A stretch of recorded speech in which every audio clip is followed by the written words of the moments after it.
Valérie. Bonjour Laurent, bonjour à vous tous et toutes. Ah, quel plaisir de te retrouver, de retrouver les gens qu'on aime et qui nous suivent.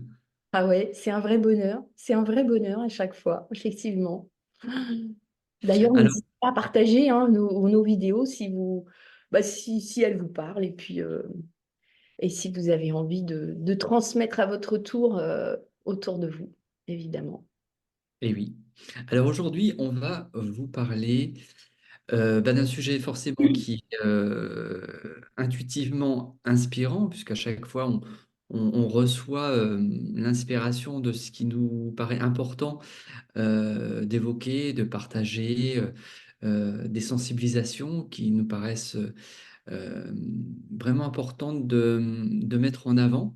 Et aujourd'hui, on va vous parler de la question d'être victime ou responsable de sa vie. Est-ce que je suis victime du hasard ou est-ce que je suis responsable de ma vie? Et l'objectif est de sensibiliser et d'avancer sur une prise de conscience. On parle, nous, dans notre article, hein, en parallèle sur notre blog, de pouvoir libérateur, ce fameux pouvoir créateur qui est libérateur. Mais derrière ça, ce qui est encore plus fondamental, c'est cette idée de prise de conscience libératrice. Voilà. Donc, alors, je vais introduire le sujet et puis on va échanger ensemble, Valérie, si tu veux bien. Alors, victime du hasard ou responsable de ma vie. Voilà. Encore ce mot hasard qui arrive dans nos vidéos. Et c'est pas un hasard puisque tout doit partir de là. En fait, toutes les prises de conscience les plus importantes partent de là. Parce qu'à partir du moment où on prend véritablement conscience que nous ne sommes pas issus du hasard, que du coup, notre vie elle-même n'est pas le fruit du hasard, que les circonstances, les situations de vie, les rencontres ne sont pas le fruit du hasard, c'est que il y a une raison. Voilà, c'est qu'il y a une raison. Et bien souvent, notre mental s'arrête là, se dit, bon, ok, c'est pas le hasard, je crois pas au hasard, bon, ça c'est acquis, c'est bon. Sauf que notre mental, ensuite, pouf, fuit et passe à autre chose. Alors qu'en fait, s'affranchir du hasard, donc s'affranchir aussi de la chance, de la malchance, de la poisse, enfin tous les mots qui sont des dérivés du hasard finalement. Donc s'affranchir du hasard, c'est le premier pas, mais c'est loin d'être suffisant. Il faut aller plus loin, et aller plus loin, c'est regarder vraiment les choses en face pour arriver à ces prises de conscience et se dire, bon, bah d'accord, si c'est pas le hasard, mais alors, c'est qu'il y a une raison. Mais c'est une raison, ce serait peut-être intéressant que je me demande laquelle. Et c'est en faisant cette démarche-là impérative au quotidien, tout le temps, tout le temps, tout le temps, qu'on va passer de victime du hasard, de la malchance, des autres, des situations, etc., à et si j'étais acteur de ma vie? Autrement dit, et si j'étais responsable de ce qui m'arrive? Et si j'étais pleinement responsable de tout ce que je décide, de mes attitudes aujourd'hui, et qui vont, c'est ce qu'on va évoquer aujourd'hui, qui vont être à la source de ce qui va m'arriver demain. Alors, euh, voilà pour commencer. J'aimerais juste, pour pas oublier après, rebondir sur un élément que tu cites, c'est-à-dire tous les jours se reconfronter un petit peu, se redire un certain nombre de choses. Et ça, c'est valable dans tous les domaines, c'est-à-dire ne pas forcément se dire, ah ben voilà, il y a un jour où ce sera totalement intégré, ce jour étant après-demain, dans une semaine, et où j'aurai plus besoin de penser à rien et que ça y est, ma vie sera, je serai totalement épanouie dans une vie qui est la vie de mes rêves. On l'a déjà dit dans certaines vidéos, c'est cheminer hein, qui est important de comprendre que c'est ce chemin qui est l'évolution, hein, c'est-à-dire qu'on est l'évolution, hein, on n'est pas en évolution. Nous sommes l'évolution, donc ça ne s'arrête jamais. Et c'est ce qui est passionnant. Et donc, ne pas se dire, bah, j'ai essayé une fois, bah oui, mais ça fonctionne pas, hein, Non, non, voilà, c'est pour que l'intégration, et je dirais même l'assimilation se fasse, ça demande d'y revenir plus qu'une fois. Oui, et c'est important aussi de prendre conscience qu'en fait, si on se replace, on se repositionne aussi souvent dans ce rôle de victime du hasard, de la malchance, etc., c'est qu'il y a une raison. Et c'est qu'il y a une raison, et c'est que c'est un côté confortable pour le mental et pour l'ego, parce que, c'est ce qu'on va évoquer aujourd'hui en profondeur, c'est que ça répond à ce besoin de l'ego de rester attaché à ce qu'il connaît, de rester, même si c'est douloureux, même si ça fait mal, euh, Ah. pour l'ego, euh, quelque chose qu'il connaît, plutôt que d'aller sur quelque chose qu'il ne connaît pas, même si ça, c'est prometteur de moins de souffrance et de plus de satisfaction. Bon, on peut peut-être entrer dans le vif du sujet Bon, dans le vif du à, sujet, Valérie. à ce mental, parce que en fin de compte, qu'est-ce qui fait qu'à un moment donné, je préfère me mettre dans ce rôle de victime plutôt que dans ce rôle de responsable, de créateur de la situation? Évidemment, les situations qui me mettent en joie, je vais jamais me poser la question. Mais les situations qui me confrontent à de la douleur, un malaise, un mal-être, euh, où l'ego va se retrouver un petit peu confronté avec des émotions de colère, parce qu'une situation se reproduit, et on reviendra sur le fait qu'effectivement, dans ce cas-là, les situations se reproduisent. Finalement, euh, on peut se poser un instant, puis se dire quel avantage y a-t-il à se maintenir dans le rôle de victime? La question là, moi je vous conseille de vous la poser quand il peut vous arriver de vous dire ah ben je me sens pas bien, on m'a fait ceci, on m'a dit cela, c'est toujours la même situation qui sort. Quel avantage y aurait-il à vivre cela et à me sentir victime? C'est pas facile de se poser cette question. C'est pas facile parce que quand on est dans la tourmente, alors ça peut être quelqu'un d'autre qui vient nous la poser, bah nous on la pose aux personnes qui viennent nous voir délicatement parfois parce ça peut être violent, hein. Quel avantage il y a à vivre que mon voisin, encore une fois, me pose des... Il n'y en a pas d'avantage. Et en fait, il y a toujours un avantage à se penser victime. Parce que, allez, on déflore le sujet déjà, euh, parce qu'en fait, être victime bah, va me faire moins peur puisque je vais décharger la responsabilité sur quelqu'un d'autre, sur le voisin, sur la société, sur Dieu, sur la malchance. En tout cas, je ne prends pas ma part, c'est quelqu'un d'autre. Je tourne mon regard à l'extérieur et je vais aller transposer la charge à l'extérieur. Donc évidemment, mon petit ego, mon mental, lui, il est content puisque à ce moment-là, il va se dire, ah bah oui, c'est la faute d'un tel. Oh, quand même, pas de chance. Euh, et ben ça fait moins peur puisque c'est moins confrontant à une réalité qui peut être un petit peu difficile à gérer pour le mental. Qu'est-ce que tu en penses? Ben oui, on est au cœur du sujet, c'est que c'est toujours la même chose, hein, ces peurs qui créent ces émotions négatives, elles prennent directement leur source dans cette démarche de l'ego de refuser de changer, de la peur du changement et du mental qui joue son rôle donc de protecteur de l'ego. Et quand on met le regard sur une responsabilité extérieure, comme tu disais, et bah, du coup, l'ego, lui, ça lui permet de fuir, de se dire, bon, bah, tant qu'on va chercher un responsable et qu'on va, on va se perdre dans une fuite sur autre chose à l'extérieur, du coup, moi, ego, je suis pas remis en question. Je peux rester dans ma position de victime ou en tout cas, euh,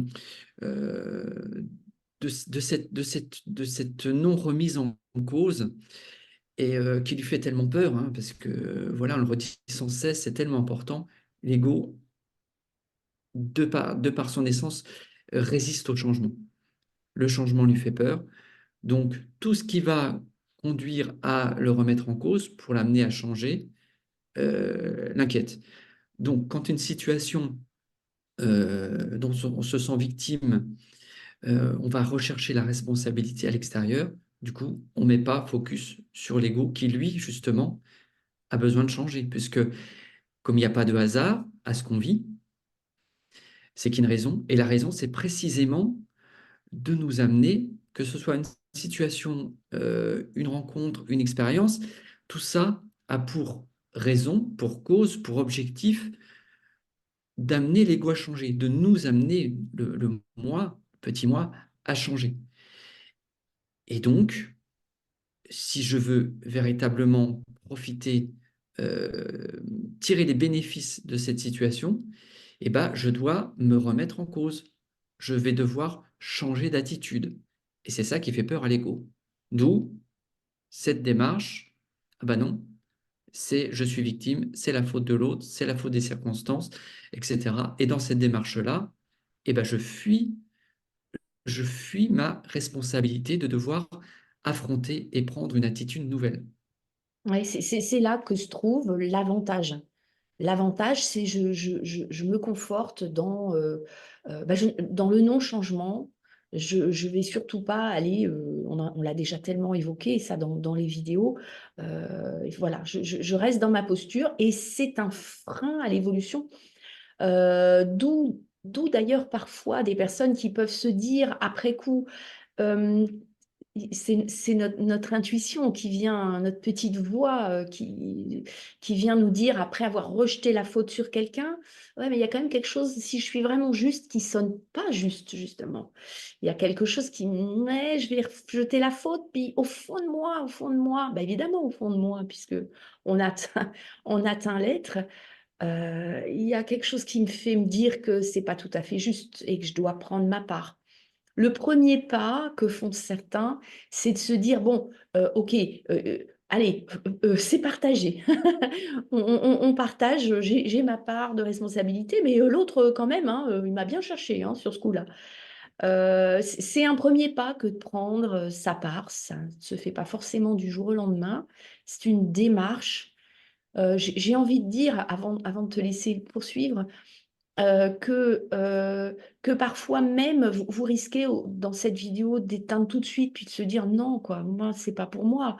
Quand je vis ça, c'est une situation très difficile et je ne peux pas, ne pas être victime». Ce qui est important, me semble-t-il, c'est déjà de ne pas prendre ce qu'on vous dit, sans que ça sonne juste pour vous. Et puis dans des situations extrêmement difficiles de vie, dans laquelle nous nous trouvons confrontés, c'est de pas commencer cette démarche avec une situation très traumatisante. Je ne sais pas ce que tu en penses. Voilà, la vie va nous amener des situations, confrontantes, niveau 1, 2, 3, plus, hein, si on devait faire sur une échelle de 10. Avec le 10, une situation extrêmement douloureuse, traumatisante. Ne commençons pas par là. Le mécanisme ne s'enclenchera pas et on va fermer la porte tout de suite. J'ai toujours envie de voir ça quand même, hein, c'est-à-dire que nous sommes incarnés, dans voilà, nos émotions sont là, on a si on vient travailler dans cette incarnation, j'aime pas le mot travail, si on vient apprendre, dans cette incarnation, on peut pas commencer tout de suite, vous voyez, c'est comme à l'école, hein, on va pas passer le bac avant d'avoir appris à lire et à écrire. Donc voilà, je crois que ça me paraît juste, là, je sens que c'est juste de vous dire aussi, de commencer par des petites confrontations auxquelles l'ego peut se retrouver en face à face et de voir ce que ça fait à l'intérieur de vous, quand, je sais pas moi, on vous prend une place, paf, on vous chipe une place dans le bus, il reste une place, vous pensez que c'est pour vous, puis non, il y a un petit jeune qui vient vous prendre la place, et puis vous vous trouvez confronté. Vous voyez, c'est pas méchant, voilà. Je pense à cet exemple-là, j'aurais pu en prendre un autre. Voilà, je ferme la parenthèse. Je te laisse continuer. Ouais, et je pense que c'est important aussi de souligner que, effectivement, pour aller dans le sens de la douceur, il est pas question dans ces remises en question, en tout cas dans cette recherche de prise de conscience, d'être trop violent avec l'ego, hein. On peut avoir l'impression d'incriminer l'ego, mais pas du tout. Notre ego, c'est un peu notre enfant intérieur, hein, c'est comme ça qu'il faut le voir. Et en tant qu'être, on est un peu le parent de notre ego enfant, et il faut y aller avec beaucoup de douceur parce que on nous a pas appris. On nous a pas appris à l'école, on nous a pas appris, nos parents souvent nous ont pas appris, sauf exception. On n'a pas appris dans euh, dans les différentes évolutions de notre vie à comprendre ce mécanisme-là. C'est quelque chose qui n'est pas inscrit en tout cas dans notre société occidentale, de comprendre notre fonctionnement interne, qui je suis. On apprend beaucoup à faire au travers des compétences, des diplômes. On apprend comment avoir au travers des carrières professionnelles, gagner de l'argent, etc. Mais on n'apprend pas à être, c'est-à-dire à savoir qui on est, comment on fonctionne, c'est quoi l'ego, c'est quoi le moi, etc., etc. Ça, on ne l'apprend pas. Et forcément, à un moment de notre vie, quand on se rend compte qu'on a appris plein de choses, qu'on a appris plein de compétences, qu'on a accumulé beaucoup de biens, eh ben on se rend compte qu'on n'est pas heureux, contrairement à ce qu'on avait imaginé, contrairement à ce qu'on nous avait peut-être promis. Et c'est là qu'on commence à rechercher pourquoi je ne suis pas heureux malgré tout ça. Combien de gens viennent nous voir en disant, je ne comprends pas, j'ai tout ce qu'il faut, j'ai tout ce qu'il faut dans ma vie et je ne suis pas heureux. Pourquoi? Ben parce que on n'a pas appris à comprendre qui on est, on n'a pas appris à être, et donc on n'a pas appris ce qu'est pour nous le bonheur. Et donc là commence à partir de là une recherche, des questionnements, un apprentissage, et cet apprentissage doit se faire en douceur. Et je reviens à mon propos initial qui est de dire, bah, pour notre ego aussi, il faut y aller en douceur, lui apprendre, lui montrer autre chose, lui proposer autre chose au départ, en lui disant, eh tiens, et si tu pensais autrement, et si tu faisais autrement, qu'est-ce que ça changerait? Alors peut-être au départ, il va avoir peur parce que c'est nouveau. Comme on l'a dit, ce qui est nouveau, en général, l'ego n'aime pas trop. Mais si on y va en douceur et qu'on lui montre que, tiens, en changeant cette attitude, tout en douceur, tiens, qu'est-ce que ça donne comme résultat? Ah bah finalement, ça change les choses. Des situations que je vivais d'une certaine manière, ah bah, je les vis autrement. Et c'est comme ça que se réalisent les prises de conscience.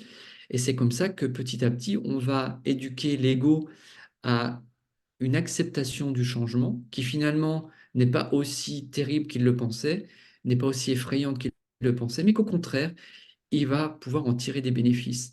Et c'est comme ça que peu à peu, on va pouvoir sortir l'ego d'une démarche de je suis victime de la vie, je subis la vie, à tiens, et si je pouvais être responsable de ma vie et en tirer des bénéfices, en devenir plus fort, en accédant à une forme de paix et donc à de plus en plus de bonheur.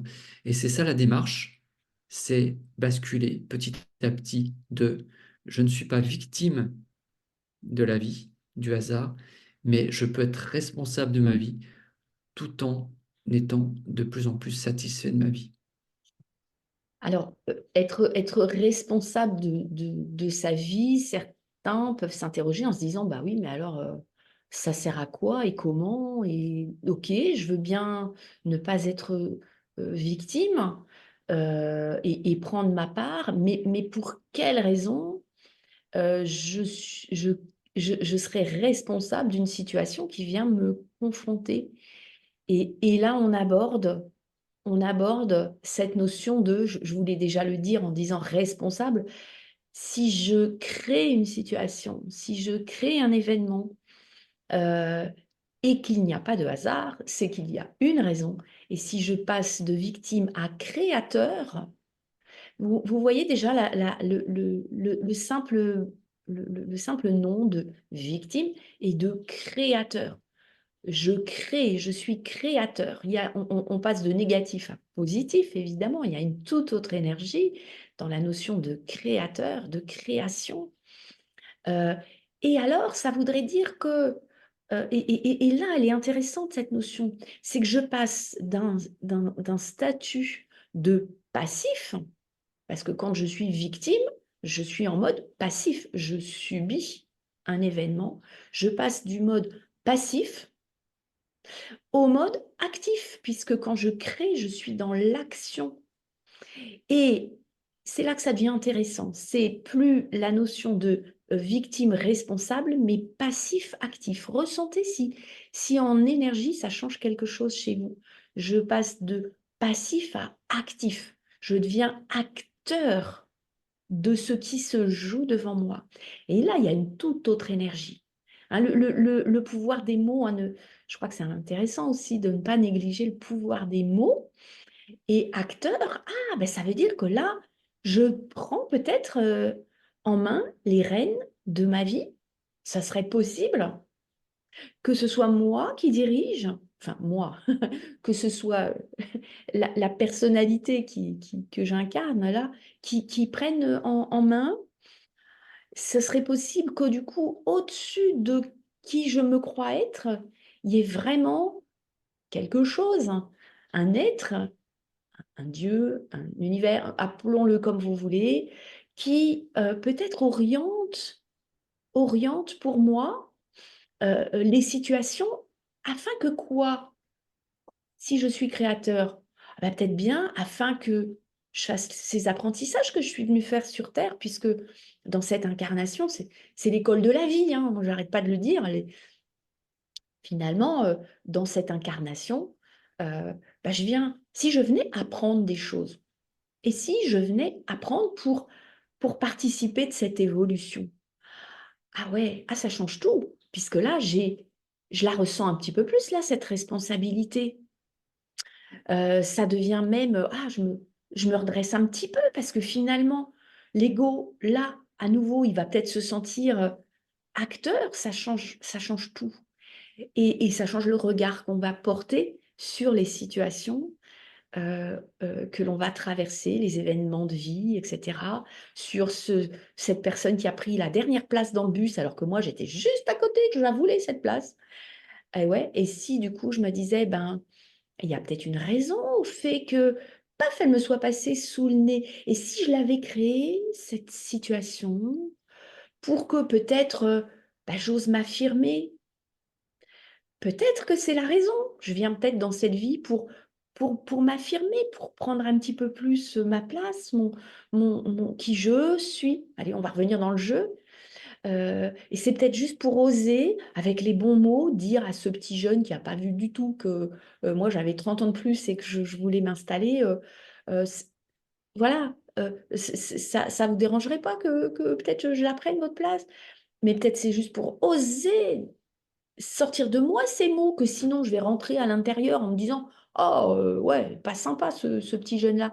Non, non, le petit jeune, il a peut-être juste joué son rôle dans ce scénario de vie, en s'asseyant, en faisant pas du tout attention que vous étiez à côté, mais c'était peut-être juste pour vous obliger à l'apprendre, à poser les mots, à diriger la communication vers lui et à oser lui dire, voilà, j'ai repris cet exemple-là volontairement. Donc, il y aurait une raison. Et une raison qui va me pousser de l'avant. Parce que quand je vais avoir exprimé une première fois en verbalisant, ben ouais, moi je l'aimerais bien cette place parce que je suis chargée, parce que peut-être je suis un petit peu plus âgée, puis que j'ai besoin de me poser, parce que dans ces bus, on tangue, je vais tanguer plus que vous à mon âge, ou je sais pas, hein, j'improvise totalement. Hein. Eh bien, à ce moment-là, il va s'installer peut-être un peu plus de confiance à l'intérieur de moi. J'ai osé le dire. Donc peut-être que la prochaine fois, dans une réunion où il y a toute ma direction, je vais peut-être oser la prendre, cette parole, hein, oser prendre un petit peu plus ma place et m'affirmer, ça sera plus confrontant qu'avec le petit jeune dans le bus, mais peut-être que la prochaine fois, j'oserai. Et puis peut-être pas, mais il y en aura d'autres, des situations qui vont m'amener à évoluer. Ouah, comme je respire mieux après tout ça, parce que quand je fais un pas vers mon évolution, bon, on va dire les mots comme ça hein, aujourd'hui, mais sur ce chemin d'évolution, oh, bah, je me sens mieux à l'intérieur finalement. On se sent mieux immédiatement quand c'est aligné. Et là, c'est notre corps physique qui nous le dit.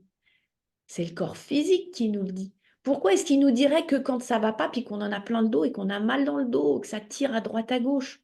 Non, non, il va nous le dire aussi quand on est aligné sur un chemin d'évolution. Et là, il y a une raison et et on comprend le sens. C'est encore une fois une question de sens, comme tu disais tout à l'heure. Mmh. Et c'est important, effectivement, quand on évoque ce fameux pouvoir créateur, de bien remettre les choses au bon endroit, parce que on a tellement vu cette notion de pouvoir créateur galvaudée en se disant, bah, ah bah alors si j'ai le pouvoir créateur, je vais pouvoir devenir riche. Alors je vais décider allez, je mets en œuvre le pouvoir créateur. Alors je vais faire en sorte de devenir riche, je veux devenir riche, je veux devenir riche. Et maintenant, il ne me reste plus qu'à aller jouer au loto et puis je vais gagner. Et ben non, ça ne marche pas comme ça, parce que c'est évidemment pas l'ego, parce que dans ce cas-là, c'est l'ego qui cherche à créer, et ce n'est pas l'ego qui est créateur, c'est le soi, notre être plus élevé, notre être global qui est créateur. Et cette création, elle est inconsciente, c'est-à-dire qu'on ne peut pas créer consciemment. Voilà, sinon on pourrait d'un seul coup transformer notre appartement en maison, notre maison en palais, et ainsi de suite, et faire disparaître notre voisin quand il nous ennuie. Et heureusement, on n'a pas cette capacité de pouvoir créer à dessein via l'ego, parce que ça serait invivable. On comprend très vite ça. Ce pouvoir créateur, il est beaucoup plus puissant, mais beaucoup plus subtil que ça, et surtout, il est inconscient. Le seul conscient qu'on peut avoir dans notre création, c'est dans l'attitude qu'on va avoir. Et là, je voulais donner moi aussi un exemple très concret d'un couple qu'on connaît bien, qui avait deux voitures à vendre d'occasion.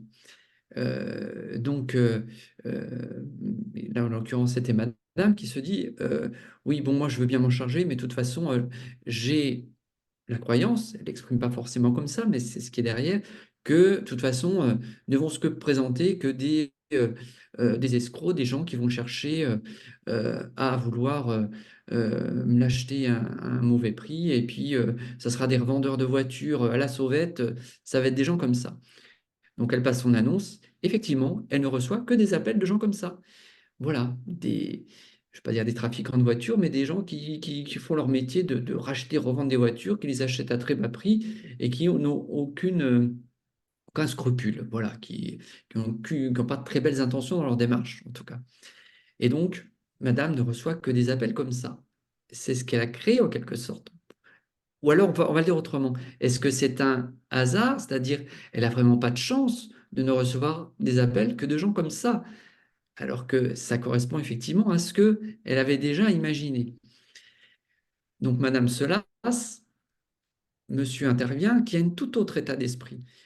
Donc il se prend en charge la vente de l'autre voiture, il passe son annonce, et lui, là aussi, par le jeu peut-être de hasard ou de la chance, lui, il ne reçoit des appels que de personnes adorables qui achètent une voiture pour agrandir la famille, etc., pour des besoins tout à fait nobles, qui ont des intentions tout à fait cordiales, etc., des gens adorables.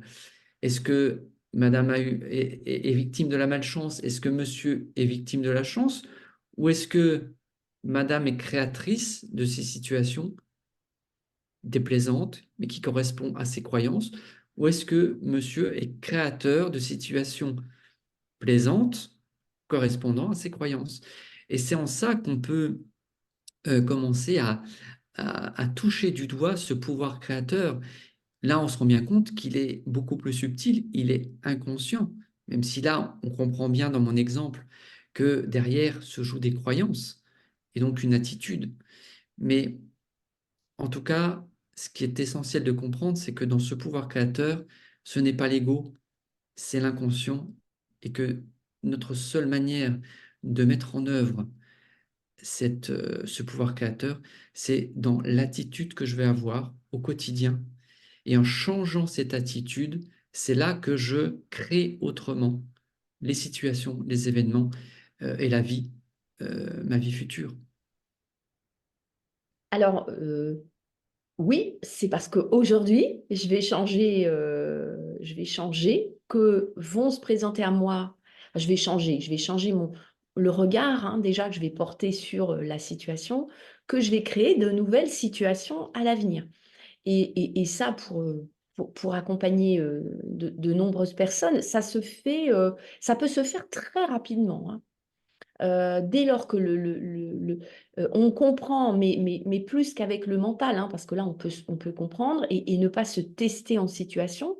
Mais quand on se teste en situation, qu'on observe et qu'on met en place une autre dynamique, il peut y avoir un changement très rapide, hein, et surtout en ce moment où tout va relativement vite. Donc vraiment, ça vaut la peine d'essayer. Euh, pour autant, alors, qu'est-ce que je peux me dire, et peut-être on peut terminer sur cet élément-là, si tu veux. Euh, donc, dans ce qui se passe aujourd'hui, pourquoi là aujourd'hui, pour quelles raisons aujourd'hui, et c'est le même mécanisme, je vais te laisser en parler, pour quelles raisons donc aujourd'hui, si je me trouve aujourd'hui confrontée à une situation euh, difficile, pour X raisons, est-ce que je pourrais dire que l'origine, je l'ai créée dans mon passé? Si je souhaite transformer ce qui vient devant moi, alors même si bon, la notion de temps n'existe pas, hein, mais on va partir du principe que voilà, cette histoire de bus ou de voiture, je veux plus que ça se reproduise. Donc, qu'est-ce que je dois voir aujourd'hui? En quoi est-ce que je peux être créateur aujourd'hui? Euh, mais alors, dans ce cas-là, un passé douloureux, un passé dans lequel je me suis crue victime de situations. Euh, Comment est-ce que j'aborde? Parce qu'il y a quand même beaucoup de gens aussi qui vont se dire, bah oui, mais alors j'ai vécu ça petit, j'ai été confrontée à tel événement, et alors comment est-ce que j'accueille ce passé, ces mémoires, hein, puisqu'on parle de mémoire, et comment est-ce que je les comprends aujourd'hui? C'est, c'est le pas le plus délicat de la prise de conscience sur ce pouvoir créateur, c'est que à partir du moment, c'est vrai que ce pouvoir créateur, il a un côté positif. Quand on entend ces notions-là, on se dit, ah super, si je pouvais créer ma vie, ça serait merveilleux. Et après, on se heurte à cette réalité qui fait que, ce que je disais à l'instant, c'est que bah, c'est pas l'ego qui est créateur, donc on ne crée pas les choses comme on le souhaite, c'est-à-dire comme on le veut mentalement.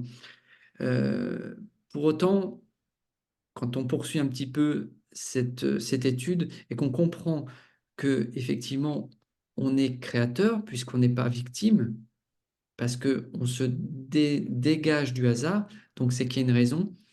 Et quand on accepte cette notion de création par nos attitudes, eh ben, il y a un mur auquel on se confronte, c'est de se dire, ah oui, mais alors si je suis créateur des situations, des expériences que je vis, ça veut dire que bah, j'ai été aussi créateur des situations passées qui ont été douloureuses. Et là, c'est difficile parce que on se dit, mais pourquoi est-ce que j'ai vécu ça? Pourquoi est-ce que j'ai rencontré que des hommes qui me faisaient du mal? Pourquoi est-ce que j'ai eu autant d'accidents? Pourquoi, etc., etc. Et quand on arrive à prendre suffisamment de recul et qu'on se rend compte que finalement, ces situations difficiles dans ma vie que je suis censé avoir créées, donc hein, je fais l'effort d'accepter que je les ai créées, finalement, elles m'ont conduit où? Elles ont conduit à quoi derrière? Et quand on fait l'examen, souvent on se rend compte que ça a emmené à quelque chose finalement qui m'a rendu plus fort, qui m'a appris des choses, qui m'a emmené sur un chemin qui finalement a été lui positif, plus positif. Et qu'aujourd'hui, si je suis ce que je suis, si j'ai appris telle chose, c'est grâce à ces situations-là. C'est pas évident parce que ça demande de prendre du recul et d'essayer de sortir de souffrance parfois pour se dire qu'est-ce que j'ai tiré comme avantage, bénéfice à ces situations-là. Et c'est seulement en acceptant ça et en méditant sur ce pouvoir créateur que petit à petit, on va accepter pleinement ce principe, ce processus créateur, et qu'on va accepter que tout ce qui a été créé dans mon passé, de bien comme de mal, était nécessaire, que je suis responsable d'avoir créé ça dans mon inconscient, et que du coup, en changeant mon attitude aujourd'hui, le plus possible, petit à petit au quotidien, eh ben, je m'engage dans un processus créateur qui va être de plus en plus bénéfique, puisque là, du coup, je deviens de plus en plus acteur de ma vie, parce que en changeant mon attitude, je vais créer d'autres situations pour l'avenir. C'est ça le processus qu'il est important de comprendre. Et quand on fait cette prise de conscience, et je peux vous assurer que toutes les personnes, nous en premier, qui avons véritablement œuvré dans ce sens-là, ça fonctionne. Ça fonctionne vraiment comme ça. Et c'est comme ça qu'on change peu à peu sa vie, ses expériences et ses situations de vie. Le thème, je rajouterais que le thème de numérologie, numérosophie, on vous expliquera qu'on aime bien maintenant cette terminologie-là. Oui, grâce à notre ami Chris, qu'on salue au passage. Voilà. Donc, merci Chris pour ton regard de sagesse avec cette belle Oui. numérosophie. Ce thème de chemin de vie, de qu'est-ce que je viens faire ici, quels apprentissages je viens faire, quelle est ma réalisation, qu'est-ce que je viens faire sur cette planète, eh bien, est très aidant pour comprendre ces situations et sortir justement de ce rôle de victime. Puisque là, s'ouvre comme un parchemin de vie. Et c'est vrai qu'après, en comprenant les apprentissages que chacun de nous vient faire dans cette vie, quelles réalisations, quels sont les outils dont on dispose, les objectifs, les buts que l'on s'est fixés, les défis que l'on s'est fixés également, en observant, toi tu dis avec du recul, moi j'aime bien dire en prenant un peu de hauteur, comme si je regardais une scène, ça revient Oui, c'est vrai. ça revient au même. Eh bien, Ah, bah alors là, tout s'éclaire, mais même depuis mon enfance. Ah oui, tout s'éclaire.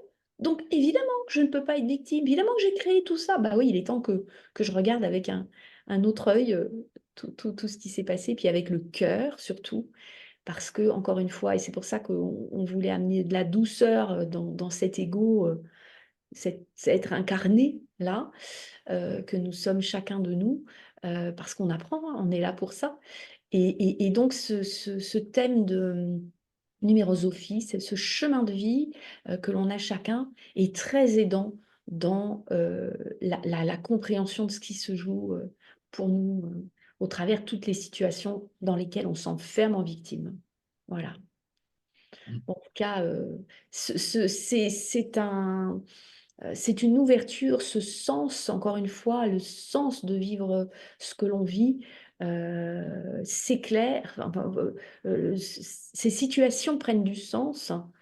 Et là, évidemment, c'est la petite trouée de ciel bleu qui apparaît dans un ciel un petit peu maussade, qui nous fait entrevoir que oui, oui, il peut y avoir de la joie, il peut y avoir de l'amour, il peut y avoir un éclairage fabuleux qui redonne de l'énergie, puisque cette énergie va nous venir de ce vers quoi on va, hein, de notre but. Mm, exactement. Voilà.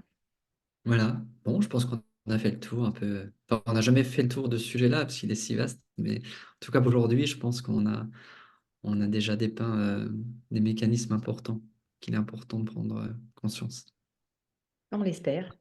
Merci. Merci Valérie. Merci à toi, Laurent. Merci. Merci à vous et puis à très bientôt pour une, prochaine vidéo. Ouais, à très bientôt. Bientôt. Bye bye. Bye bye.